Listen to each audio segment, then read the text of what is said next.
आज कोणवार आहे? रविवार. मटण करू का? रविवार आहे ना. हा कसं काय? आज रविवार आईला म्हणलं मटण करू का, तर नाही म्हणते. का तर शुक्रवारचंच आम्ही खाल्लं होतं.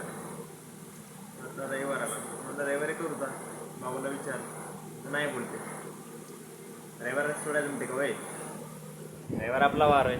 सांग ना प्लीज म्हण ना बाबाला, करूच म्हणा प्लीज. अगं खाऊ वाटायला ना अगं, नको म्हणते. बघूच जमलं तर करू. मला पण कंटाळा येतो भाजी वगैरे खबर नाही आहे काही. करू. हे कूलर चालू आहे मस्तपैकी, थंडगार हवा येते.